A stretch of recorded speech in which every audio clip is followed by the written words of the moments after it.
La clase de hoy es enfermedad pélvica inflamatoria. La enfermedad pélvica inflamatoria es una infección del tracto genital femenino que tiene una progresión ascendente. Entonces vamos a tener distintas patologías dependiendo de la ubicación.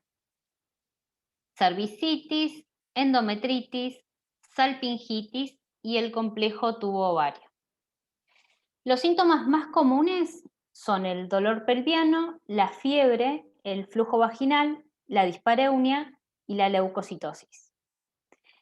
Principalmente se va a dar en pacientes jóvenes sexualmente activas en un 85% de los casos, en pacientes nulíparas en un 75%, por procedimientos invasivos en un 15%, el compromiso suele ser bilateral y menos del 1% se da por contigüidad en un contexto de una apendicitis, de una ruptura de víscera, que usualmente es unilateral.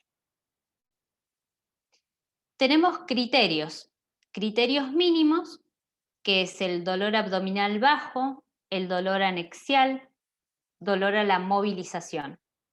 Y los criterios adicionales, que es la temperatura mayor a 38 grados, salida de flujo por el orificio cervical externo, una eritrosedimentación elevada, elevación de la proteína C reactiva, y la infección cervical, que generalmente se da por los gérmenes Neisseria gonorrhoeae, clamidia, que son las documentadas. Bueno, la ecografía da como utilidad diagnóstica, es lo primero que se pide por lo general, pero tiene una baja sensibilidad, porque en los estadios tempranos de la enfermedad puede ser normal y que no veamos ningún tipo de cambio. Entonces, tenemos dos tipos de abordajes como para realizarla.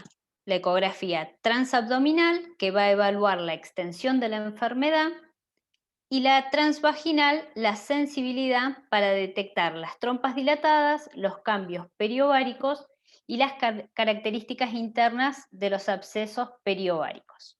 Se evalúan mejor anexos. La tomografía y la resonancia usualmente se reservan para casos difíciles o no definitivos.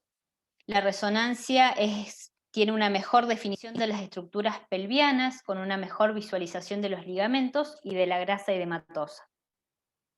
Si comparamos con el ultrasonido y la tomografía, la resonancia va a dar mayor contraste entre los tejidos blandos y mayor sensibilidad en el diagnóstico de la inflamación pelviana. ¿Cómo la clasificamos? La clasificamos según los síntomas y la etiología y según la localización.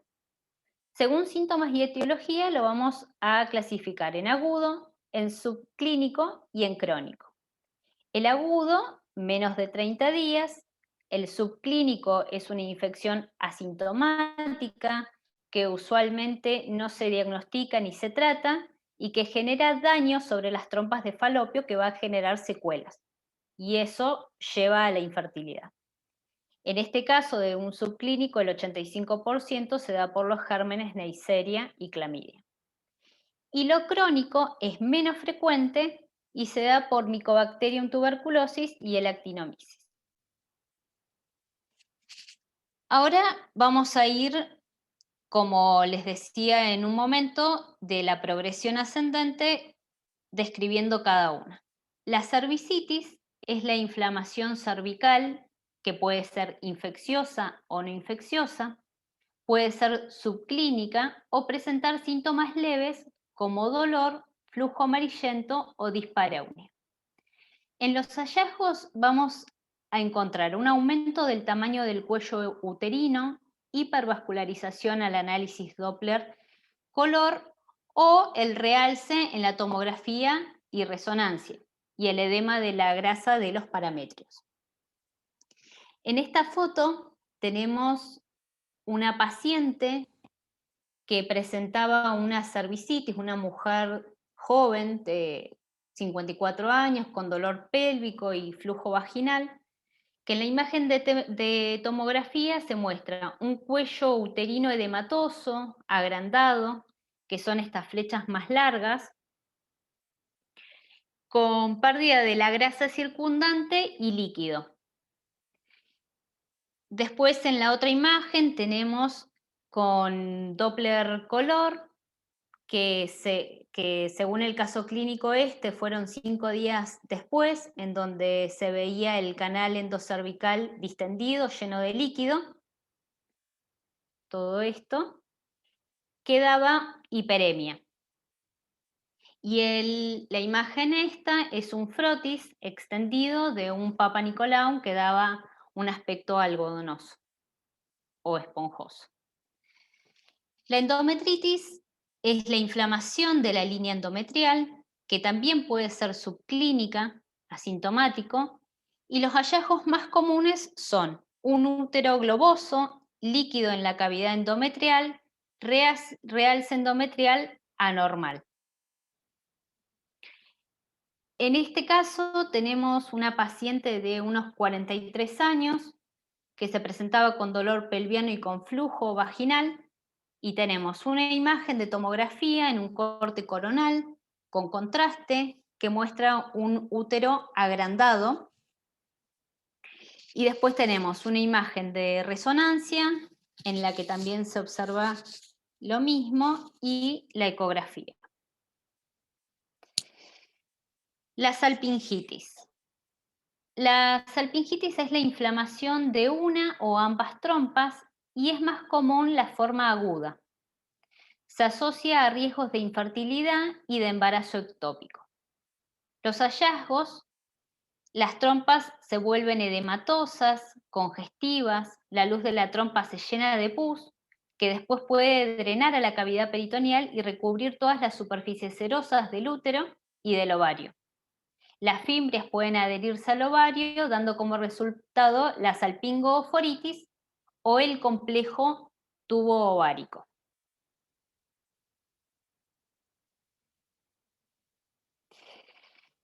La ecografía solo puede demostrar anomalías sutiles como la tortuosidad tubárica, la hiperemia de la pared y el engrosamiento de la trompa de 5 milímetros, que lo mismo vamos a ver en la tomografía. Una trompa que mide más de 5 milímetros y que muestre realce en sus paredes, y que puede estar asociado al líquido libre. La oforitis es la inflamación de los ovarios. Comúnmente es la combinación de la salpingitis y piosalpinx. Las fimbrias tubáricas pueden adherirse al ovario, causando inflamación e infección. Y los hallazgos más frecuentes es el leve aumento del ovario, más de 3 milímetros, con hiperemia del estroma ovárico, y la apariencia de poliquistosis con múltiples folículos pequeños, de 2 a 3 milímetros. Y en la tomografía se observa un realce anormal del ovario.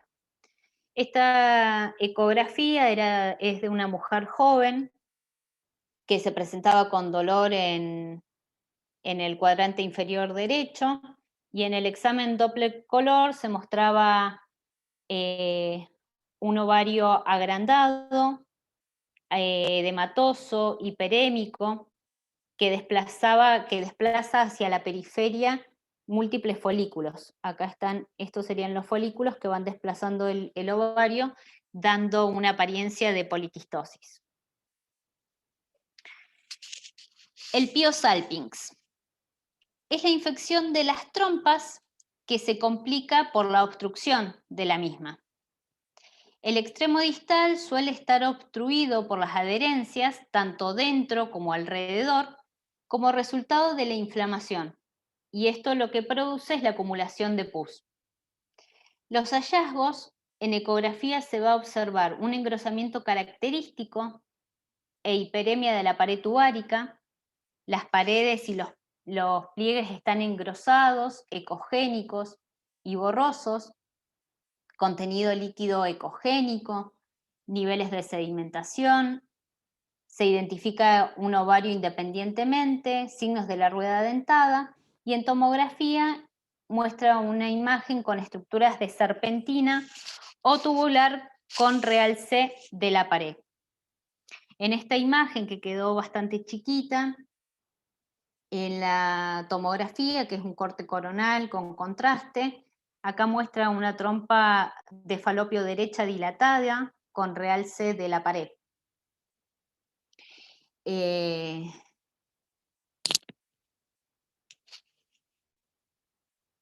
Acá tenemos ecografía. Y el hidrosalpinx, que esto sería la progresión del piosalpinx. El hidrosalpinx ya sería algo más crónico. Ocurre cuando las trompas se llenan de líquido seroso como resultado del bloqueo distal. Los síntomas son variables, puede haber ausencia o un dolor abdominal pélvico recurrente. Los hallazgos en ecografía se observan las trompas dilatadas con líquido de apariencia simple, y un hallazgo patognomónico en la ecografía, en la tomografía y en la resonancia es la apariencia de rueda dentada. Cuando hay un hidrosalpinx, lo más frecuente es que sea crónico, porque no vamos a tener alteraciones del laboratorio y lo que produce el dolor es el tamaño, es el aumento de esa cantidad de líquido. Ahí, si ya tenemos alguna alteración del laboratorio o del flujo, ahí ya estamos hablando de algo agudo. Acá tenemos imágenes ecográficas de hidrosalpinx, que se ve anecogénico. Y después tenemos el absceso tubo-ovárico, que es una de las principales complicaciones tardías de la salpingitis aguda. Se produce un complejo quístico y una masa sólida con destrucción completa de la arquitectura anexial normal. Suelen ser unilaterales. En tomografía se observa como una imagen multiloculada quística, tabicada, con paredes gruesas. Y otros hallazgos son las pérdidas de los planos grasos entre la masa y los órganos pélvicos, así como los engrosamientos de los ligamentos. En la trompa dilatada pueden verse ecos internos llenos de líquido como resultado del pus, que es el absceso tubovárico. Suele verse un realce acústico posterior y en ocasiones se puede ver un nivel con restos de líquido o gas dentro de la masa.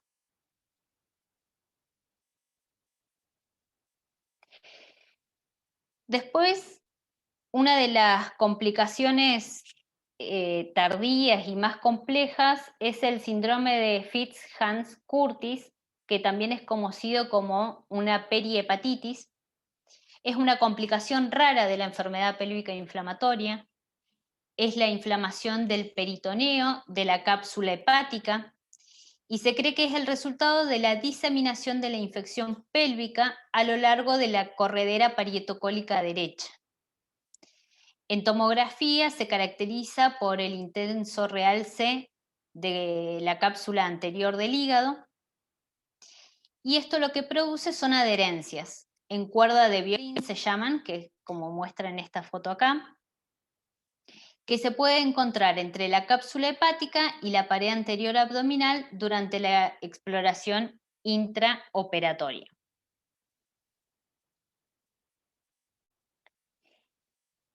Como diagnósticos diferenciales, tenemos que tener en cuenta que ante el pedido de una ecografía por una enfermedad pélvica inflamatoria que se sospecha, tener en cuenta el laboratorio y la clínica del paciente.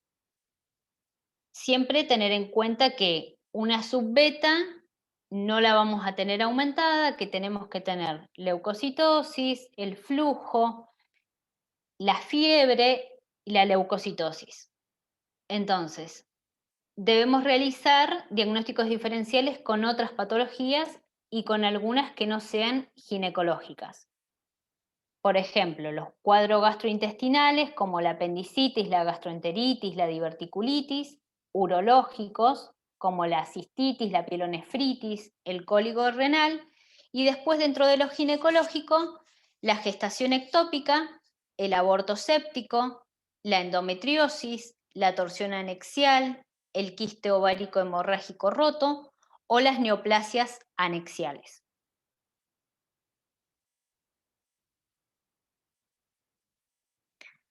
Esta es la bibliografía.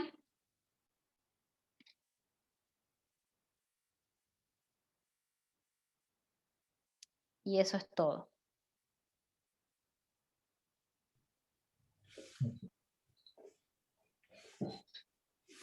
Anto, antes que nada, para que todos estén al tanto, estuvimos buscando porque la verdad que no había una clasificación, como quien dice una clasificación de EPI.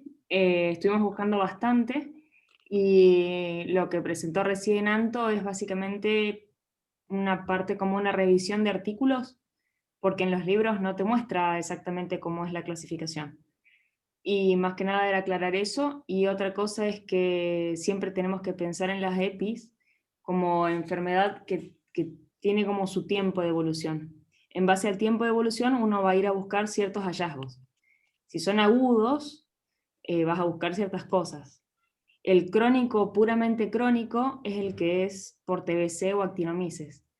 Pero la reactivación de alguna otra patología que se terminó haciendo crónica, que hoy se hace aguda, te va a terminar dando el absceso tubovárico. Es muy poco frecuente que se dé de una el absceso tubovárico, sin antes haber pasado todo el proceso de la cervicitis, endometritis y todo eso.